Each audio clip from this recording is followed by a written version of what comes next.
He also said to the disciples, "There was a rich man who had a manager, and charges were brought to him that this man was wasting his possessions. And he called him and said to him, 'What is this that I hear about you? Turn in the account of your management, for you can no longer be manager.' And the manager said to himself, 'What shall I do, since my master is taking the management away from me? I am not strong enough to dig, and I am ashamed to beg. I have decided what to do, so that when I am removed from management, people may receive me into their houses.' So summoning his master's debtors one by one, he said to the first, 'How much do you owe my master?' He said, 100 measures of oil.' He said to him, 'Take your bill and sit down quickly and write 50. Then he said to another, 'And how much do you owe?' He said, 100 measures of wheat.'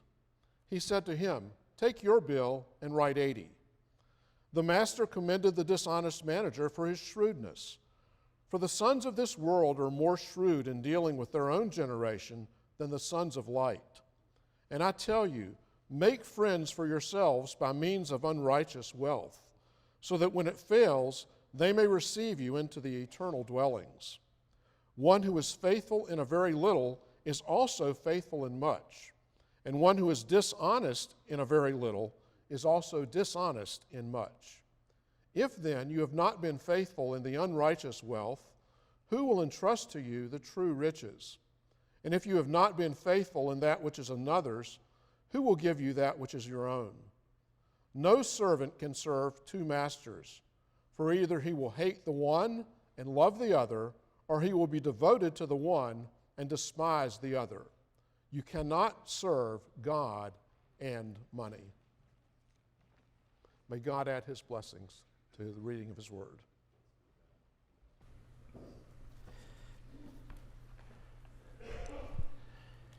Would you pass that down to Pastor Chip? He's going to need his Bible. Sure. All right. Our pastors need their Bibles. I want to try to get this right, but this is the way I understood it.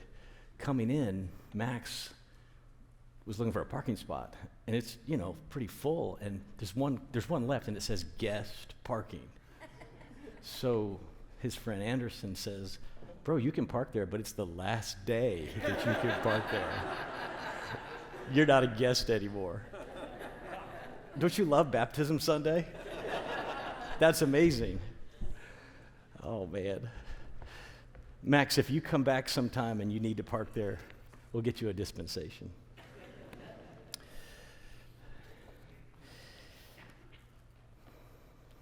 So did you hear the one about the manager who was cooking the books and just skimming a little off the top and putting it into his pocket seas, keeping a little for himself, and he got caught and he got fired same day? Game over. Well, almost, because this guy was sharp, savvy, and he figured a way out. Jesus is the master storyteller. Don't you just want to hear that one? He is the master. Jesus was the master storyteller, and we're in this series on parables. We're back from Advent, and if you're just stepping in with us today, we've been doing parables since September. We're going to do a few more through January. And today, this powerful story is notoriously difficult. This is a hard one. Those of you who've been reading the scriptures for some time, you recognize this parable. You understand that it's challenging. It's notoriously difficult because Jesus it's like he's holding up a crook and saying, be like this crook. Jesus can't be saying, be like this thief, right? Which reminds us that parables are not moral example stories. That's not how they work. They're not short stories for kids. They're not self-help lessons for adults. They're not pro tips from Jesus on how to live well. That's not what they are. Parables are stories that convey truth that is often hidden, deep inside the story. And you have to pray your way into it or circle around it or hover over it. You got to think about it for a while before you get it. Or sometimes parables have a sting in the tail, and they're convicting and exposing, and they capture us. Jesus gets us right where he wants us, and then we're ready for some serious gospel change. I think both of those things are true about this parable. So let's walk through the story one more time. I want to do story and then some application for you. So walk with me through this story one more time, and let's start in verse 1. There was a rich man. Does that sound familiar? There was a rich man. It sounds familiar because that's how both of the parables in chapter 16 start. We're going to do the second parable next weekend. So there was a rich man is an important expression. You'll have to leave it for the story to develop before you decide whether or not this rich guy is a good guy or the rich guy's a bad guy in both stories. So there was a rich man. Jesus frequently, like this reminds us that Jesus frequently talked about wealth and money. And I really had not intended to talk about money the first Sunday back, because you kind of get in trouble sometimes, in church. You're darned if you do and you're darned if you don't. And so, but here's why it's so important for Jesus to talk about money and why he so often did, because it is so tempting, and you know this, to find your identity in your wealth. It is so potentially dangerous to find security in earthly wealth. It is so easily enthroned as a false god because as the story ends, or as Jesus' statement about the story ends in verse 13, no one can serve two masters. You just can't. No one can serve two masters. That's what happened to this manager. That's what happened to him.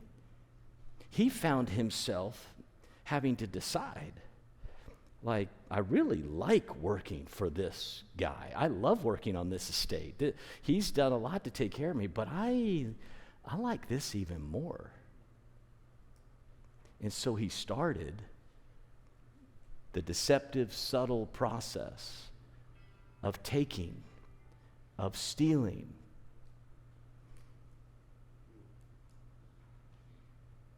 He wanted more. We always want more, don't we? How much do you think will be enough?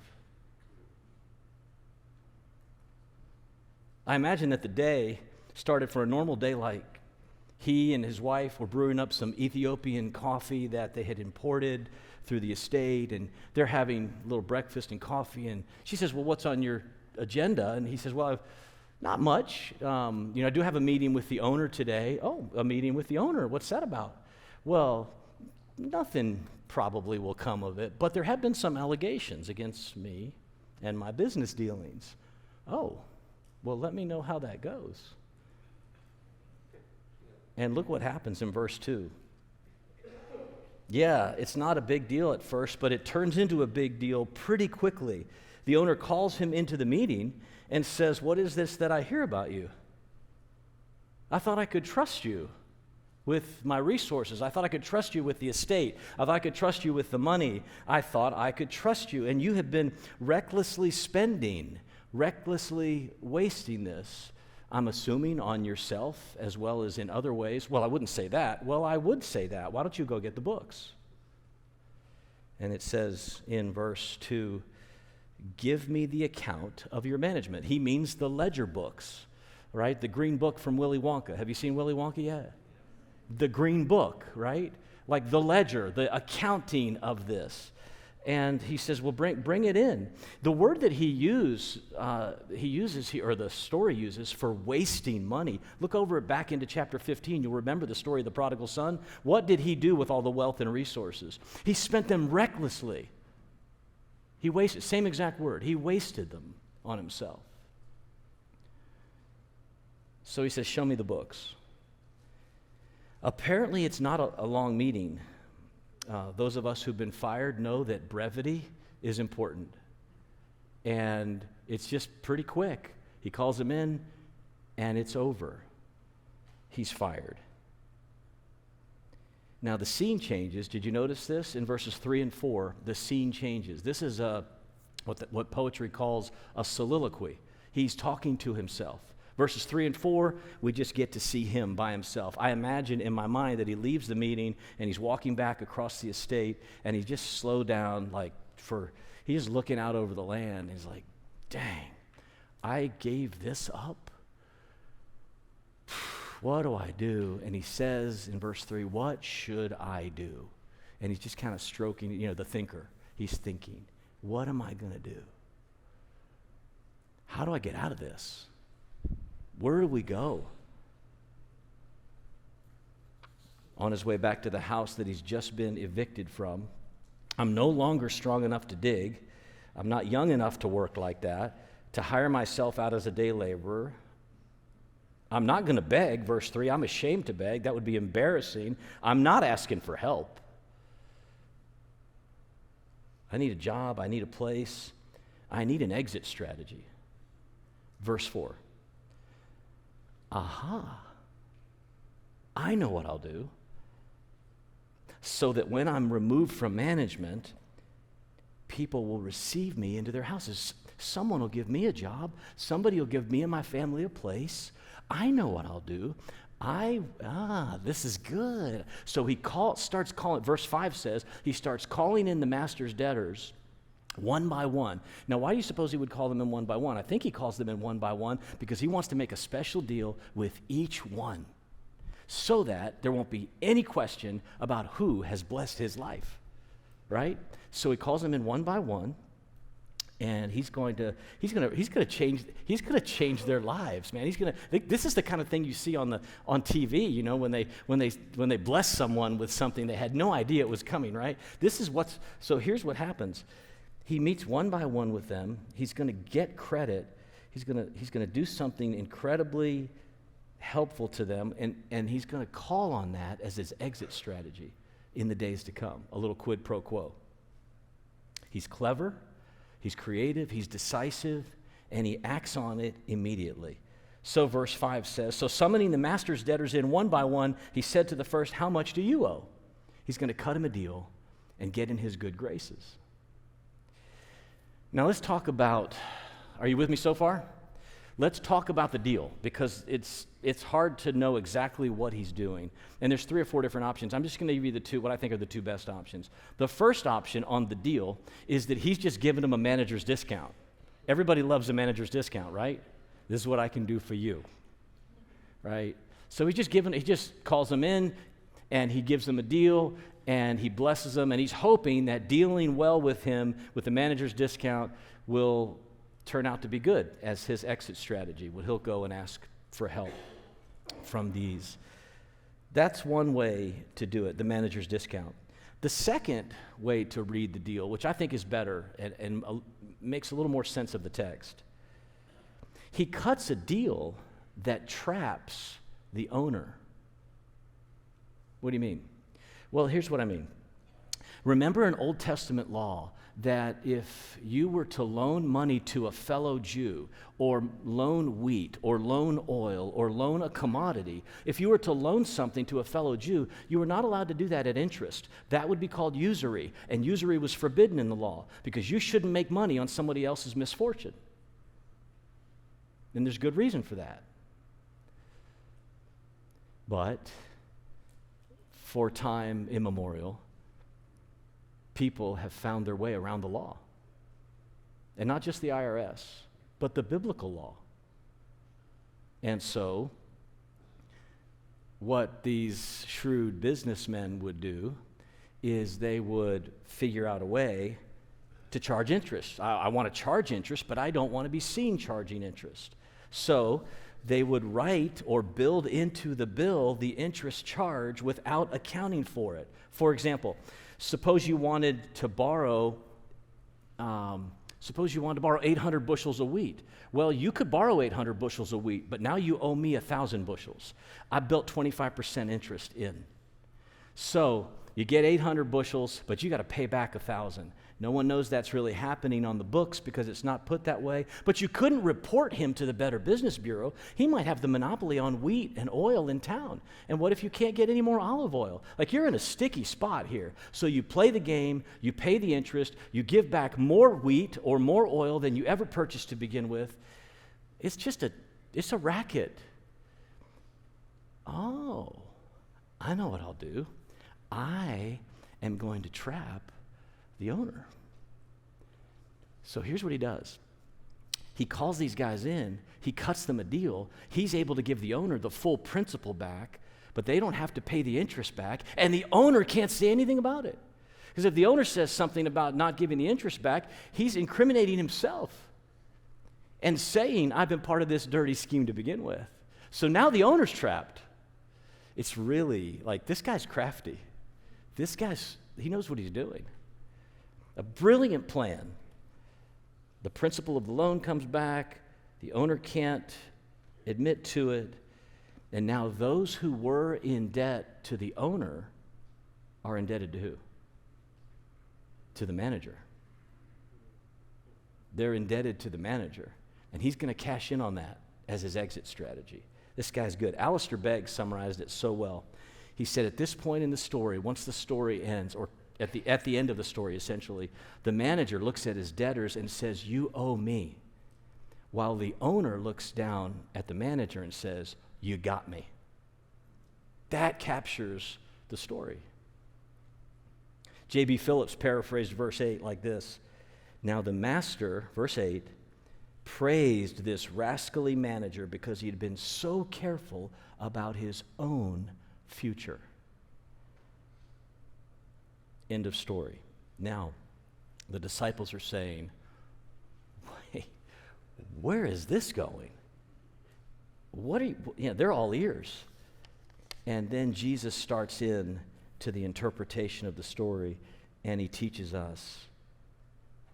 Verse 8, second half. Do you see this? For the sons of this world are more shrewd in dealing with their own generation than the sons of light. Mark that. All right, verse 8, one more time. For the sons of this generation, the sons of this world, the sons of this age are more shrewd, the sons and daughters, men and women of this age, are more shrewd in dealing with their own generation than are the sons and daughters of light. I tell you, make friends for yourself by means of unrighteous wealth, so that when it fails, they may receive you into eternal dwellings. Let's start with what Jesus definitely is not saying. Okay, let's just kind of get that out of the way. Jesus is not commending dishonesty. In fact, in verse 8, what kind of manager is he called? A dishonest manager.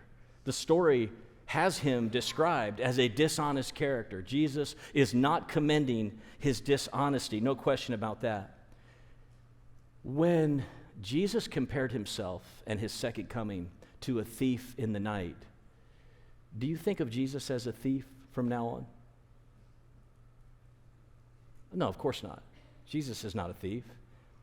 What he means to say when he says, I'm coming like a thief in the night, is that you would never expect the moment that I will arrive.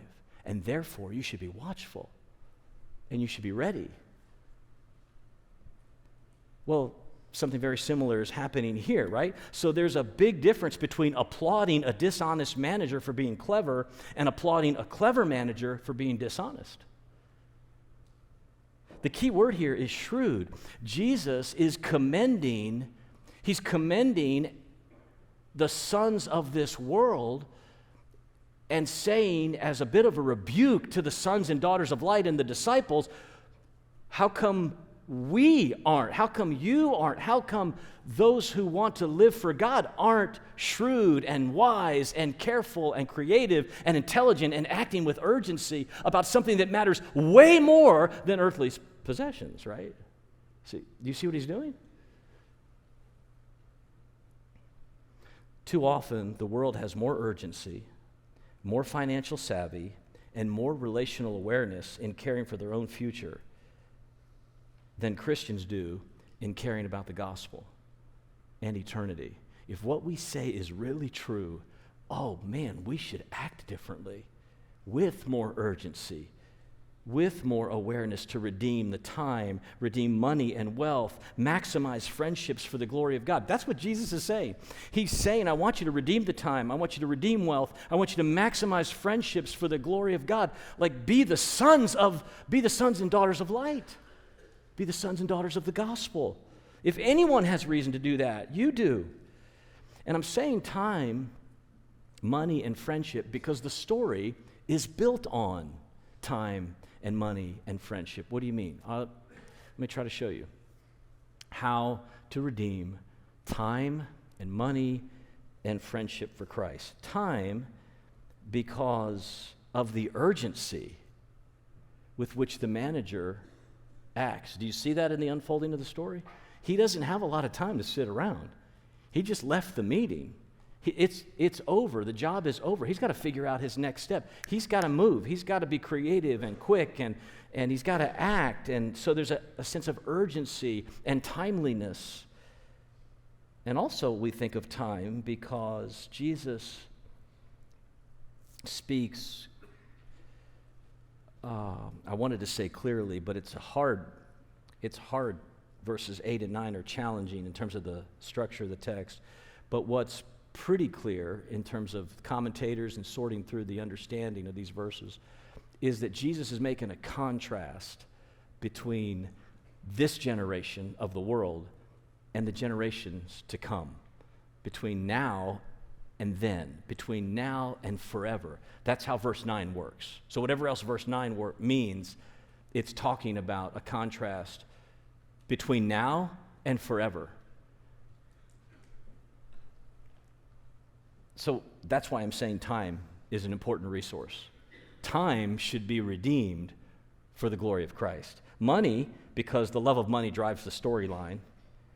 And then friendship, right? Because the word friend is very explicitly used in verse 9. Make friends. Like, I don't know how many times the Bible says this, but not a lot. I don't think there are a lot of expressions in the New Testament that say make friends. I need to do the math on that, but this is pretty rare to say it so clearly like this. So the point of friendship is when you buy friends with money, they don't last.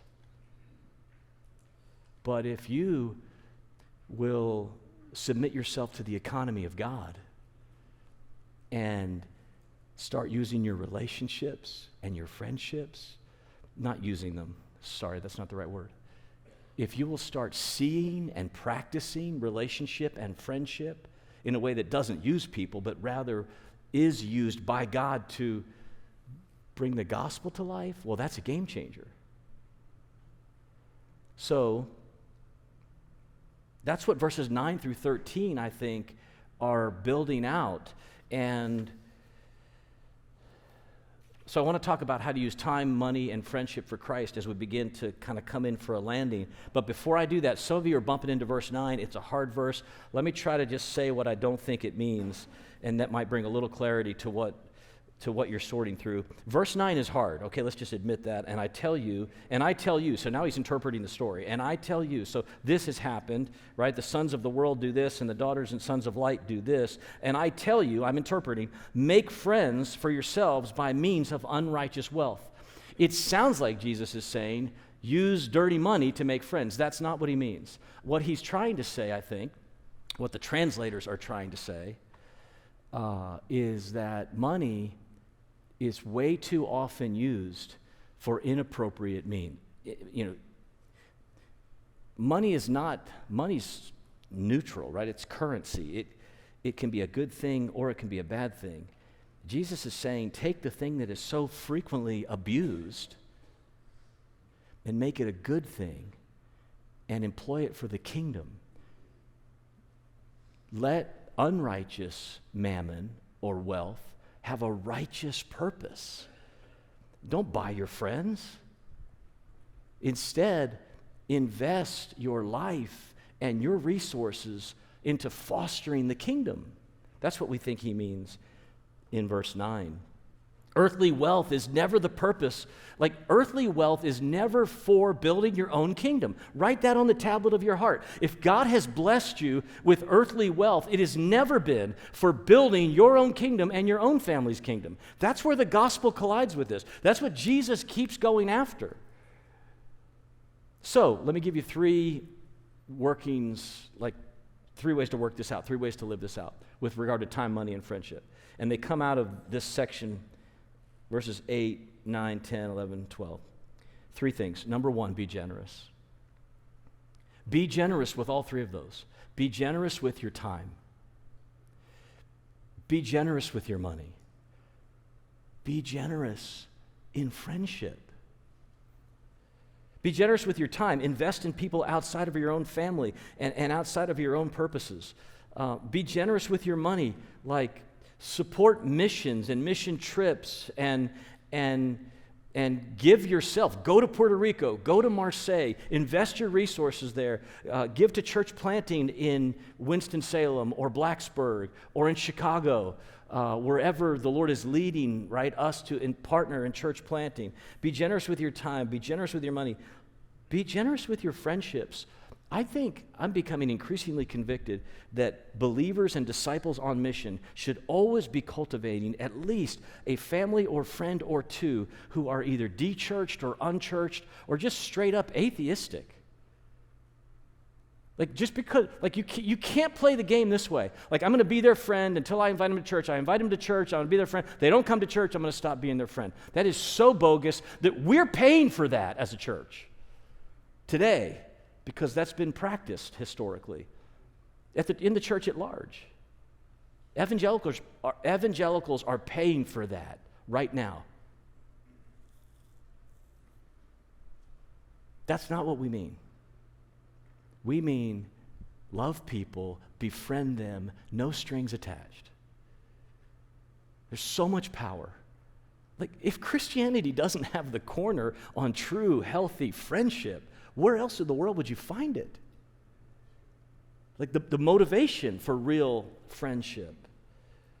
Be generous with your time, your money, and your friendships. Serve upward. Get involved in the upward basketball thing that's going on down here in the gym, and befriend a family over the next 6 or 7 weeks. Just befriend one family and see what the Lord would do with that. Okay, secondly, be faithful. Verses 10, 11, and 12, pretty famous verses in the New Testament. One who is faithful in very little is also faithful in much. And one who is dishonest in little is dishonest in much. That is to say, don't expect, if you have been not practicing, that you can show up at game time and perform well. It won't happen. What comes out at game time is what you've been practicing. If you've been faithful in the little things, you'll probably be worthy of being entrusted with much. If you've not been faithful in small things, so that means time. That means money. That means relationships.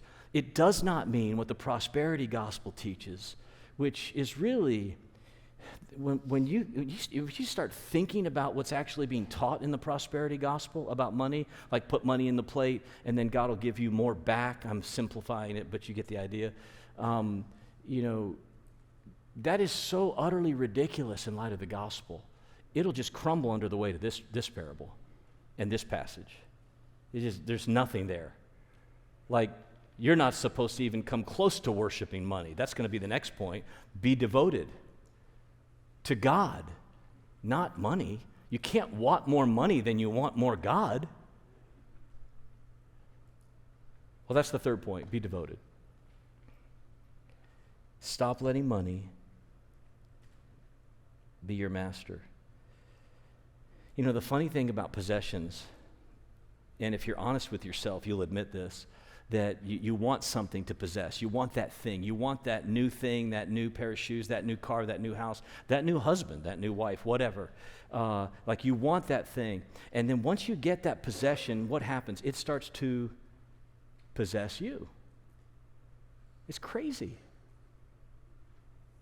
It's really psychotic. It's broken. It's distorted.